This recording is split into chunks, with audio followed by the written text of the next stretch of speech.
You think you're funny? You think this is a game? Well, welcome back, folks. Looks like I got iced by my dog.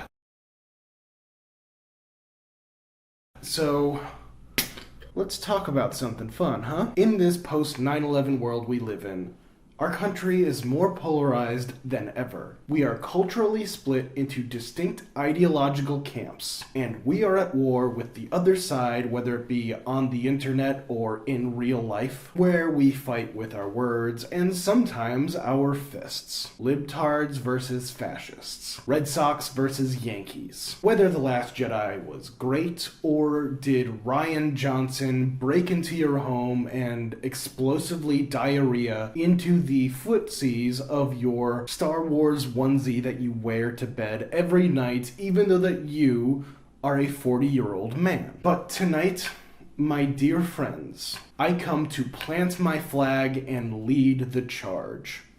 To shout from the proverbial mountaintops that the 2017 Dean Devlin film Geostorm is an unequivocal masterpiece in cinema, and I will ready the pistols at dawn for anyone who should besmirch its good name. Audiences achieve enjoyment of films on a sliding scale. Do you remember when you watched your favorite movie for the first time? Like 15 minutes into the film and you already knew that you were going to wear out your Laserdisc player because you knew that you were going to buy the Betamax version of this movie the minute it hit shelves? If you're watching a great movie that you are connected to emotionally and you love everything about it, that is peak enjoyment. Then think of other movies you like but you don't love. As the quality of the films in your eyes deteriorate, so does the enjoyment of the films. And when you get to a genuinely bad movie, less to no enjoyment. Possibly even negative enjoyment because you hate the time you're watching it. If we were to put the quality and enjoyment of a film on a graph, you'd think it would be a diagonal line going up.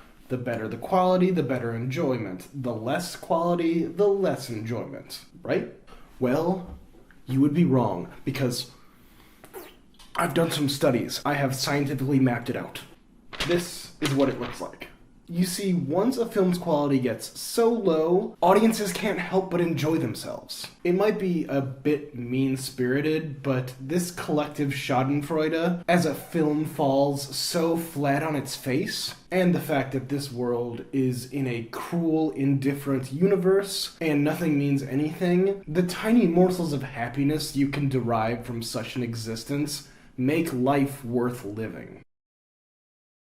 So tonight, we're going to focus on this little area right over here. The eternal champion of all films that failed so miraculously. Geostorm. So let's talk about bad movies. As a film-going public, we are fascinated by bad movies. Wikipedia has an extensive list of movies that have been declared the worst of all time. The Room, Plan 9 from Outer Space, Troll 2, The Revenant. All these movies have their dedicated fans, and it's precisely because they are so terrible. Midnight screenings where audiences have memorized the movie so much that they have created their own audience participation, where they interact with the film as if it's a call and response activity. But why do we like these bad movies? And what separates them from intentionally bad movies, like the ones that come out of the assembly line production system of The Asylum? You may not be aware of the company by name, but you are absolutely aware of The Asylum. They are the studio that is famous for all those terrible mockbusters. Films like Transmorphers instead of Transformers, Abraham Lincoln vs. Zombies rather than Abraham Lincoln Vampire Hunter, and I wish I was kidding, but I shit you not, Snakes on a Train instead of Snakes on a Plane. And they rush these cheap rip-offs straight to Walmarts across the country so they can confuse grandparents into getting their grandchildren that movie they kept on talking about at Thanksgiving. There is zero effort put into any one of their films. Like, the production value is staggeringly low. The budgets are a little over $100,000 each, and when it comes to writers, they actually don't want people who know how to write movies. They made big waves in pop culture in 2013 with their viral hit Sharknado. And to that, I bite my thumb at you, sir.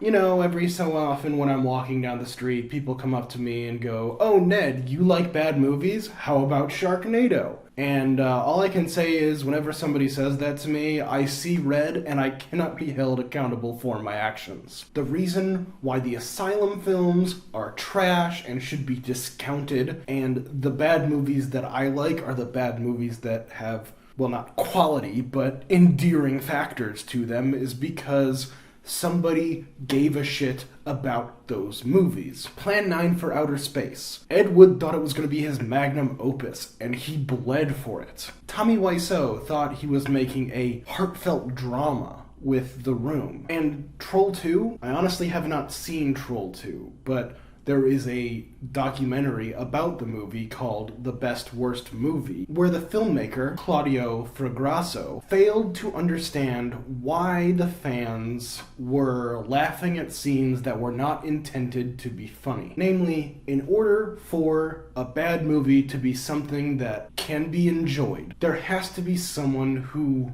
deeply cares about the movie, despite its utter incompetence. Something that is a ridiculous idea on paper, inept in execution, and cared for like it was their firstborn child. And that brings us to Dean Devlin, the writer, director, and producer of the greatest movie in 2017. He was a frequent collaborator with Roland Emmerich in the 90s. He wrote and produced Independence Day, Stargate, the Godzilla movie, and he produced The Patriot. But Geostorm, that is his brainchild. He has a fun little anecdote as to why he created the movie. According to him, he was explaining climate change to his young daughter, and she asked him, why couldn't they just make a machine to stop it? Now, I know I asked a whole bunch of stupid questions when I was a child, so I will not lay Geostorm on her feet. But luckily, my father didn't make the answer to my stupid question and turn it into his passion project. With an initial budget of $82 million, get it shot in about 6 months, have it screened for test audiences 6 months later, and have it fall flat on its face there, get the studio to put another ungodly amount of money into the project by adding reshoots that were done a whole calendar year after the test screening, ballooning the budget into $120 million on paper, and releasing the film 10 months after the reshoots. With the, reshoots and the constant, 5-year production of this film, the $120 million is just an estimate. Apparently, they had to make $350 million at the box office for this film just to break even. And in its opening weekend, it grossed a total of, drumroll please, Ash? I don't care, just do it. $13.3 million domestic. When the dust settled, the studio apparently lost $71 million. And critically, the film was panned. That doesn't even, do it justice. The AV Club gave Geostorm a D+.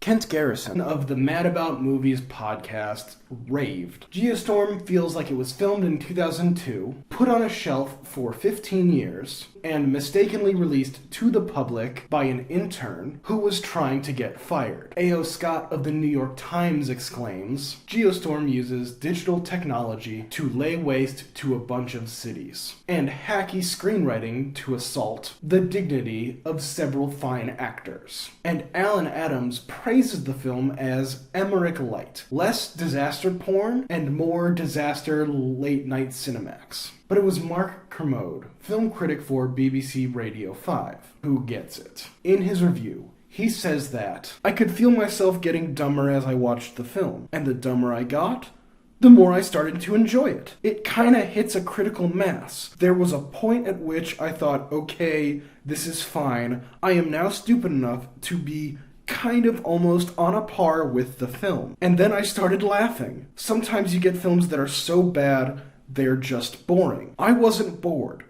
I laughed out loud 4 or 5 times. It takes stupid to a whole new level. I think this is the stupidest film I've ever seen, but I'd be lying if I said there wasn't a certain, after I'd been pummeled by it for about 45 minutes, I gave in. The premise of Geostorm is that global warming has gotten so bad that the governments of the world have come together to unite and create this system of satellites that are designed to counteract events of extreme weather. And I gotta say, the fact that we get all of this information and exposition in the first 5 minutes from a young girl and her monotonous delivery makes this quite possibly the most apolitical film about climate change I have ever seen. They never say the words global warming or climate change in the film. That's what the movie's about. And the first lines of the film are, everyone was warned, but no one listened. We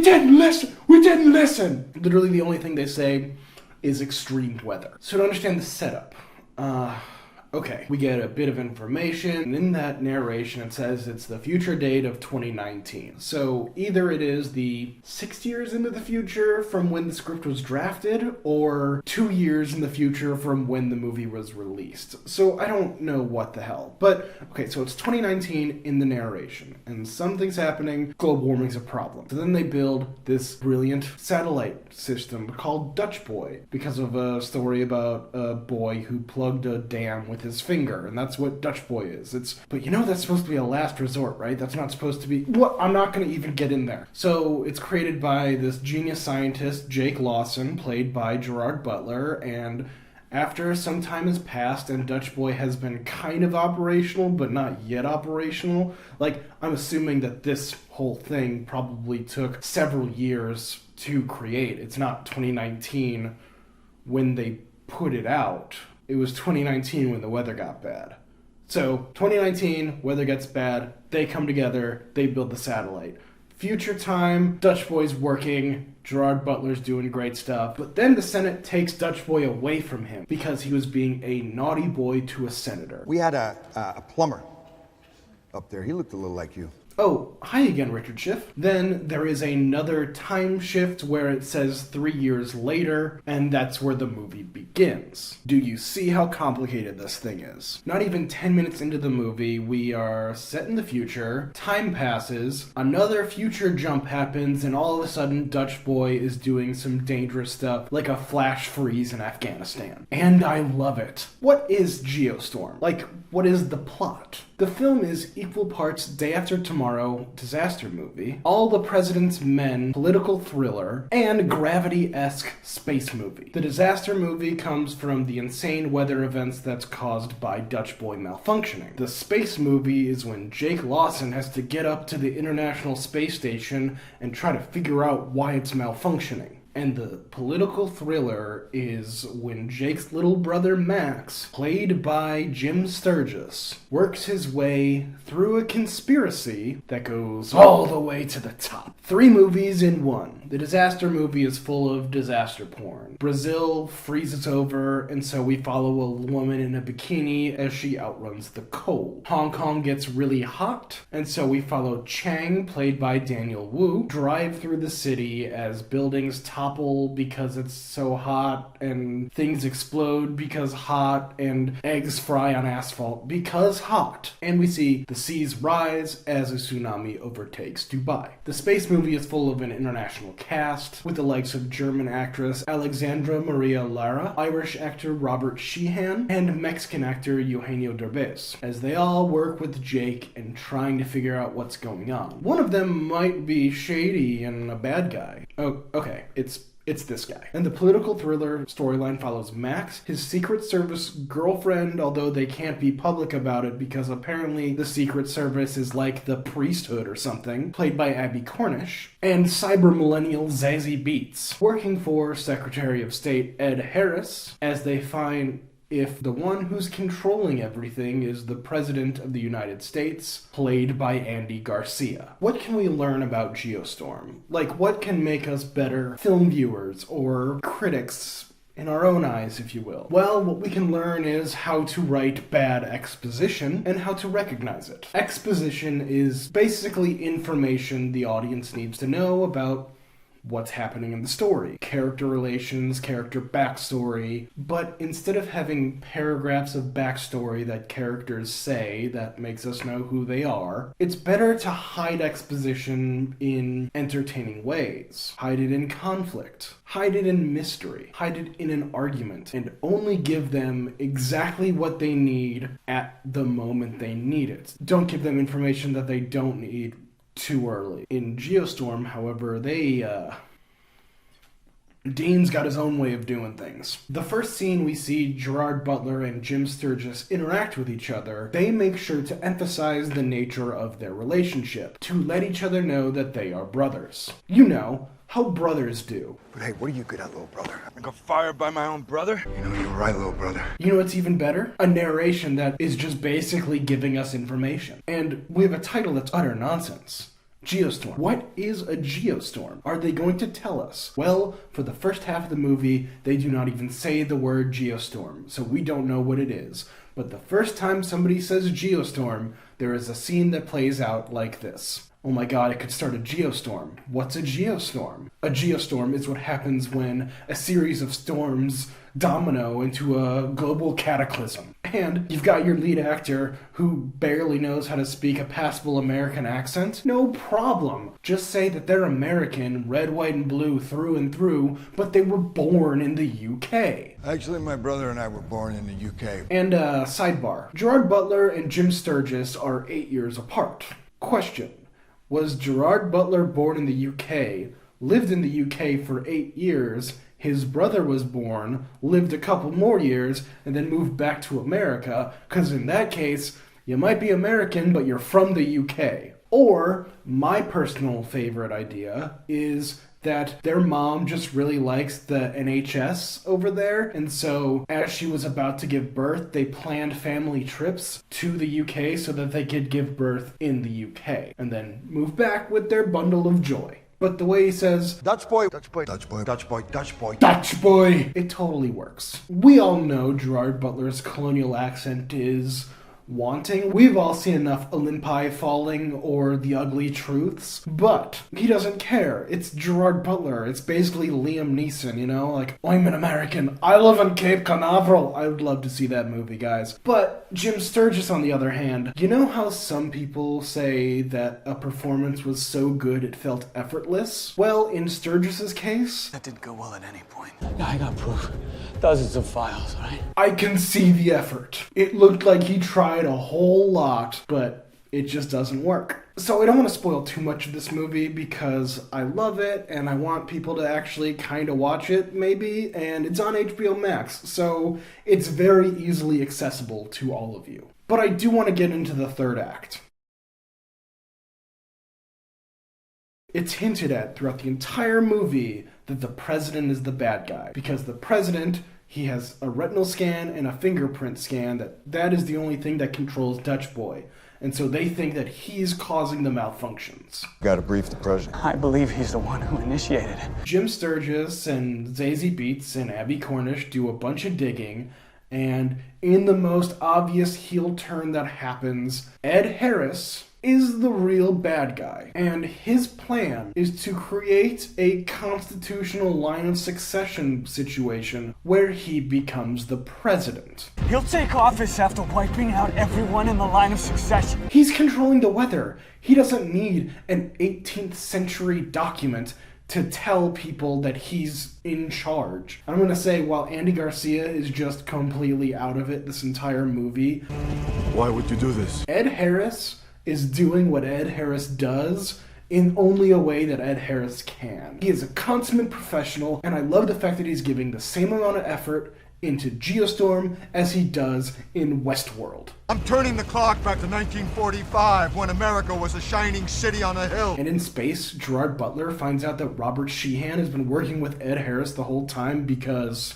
Aren't you a little bit curious to watch the world burn? So he knocks him out, but not before Sheehan decides to set the entire satellite system for self-destruct. Everything's gonna explode, so everybody has to evacuate, but somebody has to reset the system so that the geostorm doesn't happen. And we know that the geostorm's about to happen because, in movies, you want to have tension. And the way to get tension, to keep moving forward, is to set a time limit. A ticking clock, if you will. Like there's you have to do this by this time or this happens, right? So Dean Devlin decided to read that ticking clock type of thing and decided, oh, that works.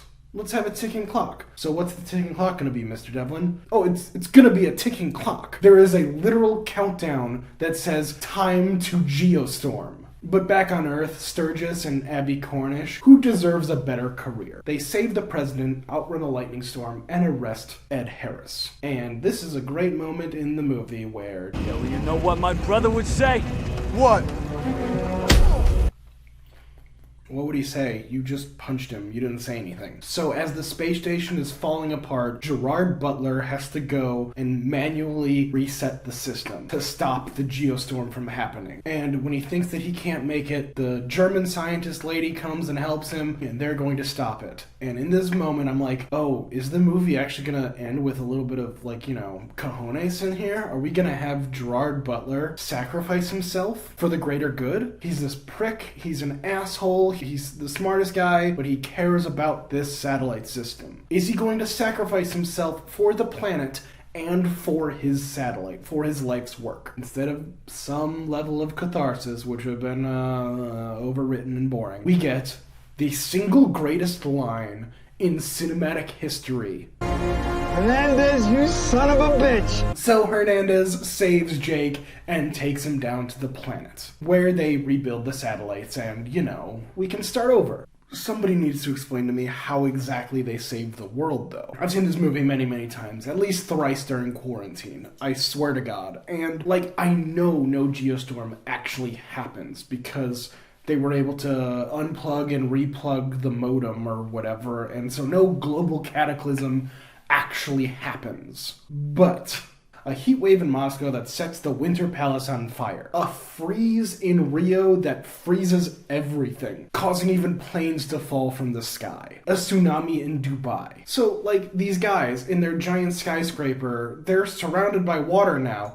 How the hell are they getting out of their building? And don't worry, the dog lives. But there were millions dead, no doubt about it. But it's all hunky-dory because Gerry Butts lives to brutalize the American accent for another day, I guess. But Ned, it's a happy ending. He promised his daughter he would come home, and he did. And he rekindled his relationship with his brother, who we all know is his brother because they keep on saying that they are brothers. This fractured fraternal relationship caused the deaths of countless millions of people, and they just get to go fishing later. Okay, now for a bit of my favorite moments in this movie. The way Zap Guy just does his thing. Seriously, the first scene with characters in it, it's this guy just going Zap, Zap, Zap. It sets the tone for the entire movie. Zazie Beetz as this perfect millennial tech whiz, knowing full well that she's in this movie and what this movie is, basically giving a side eye to the camera every so often. The fact that $120 million were in this production budget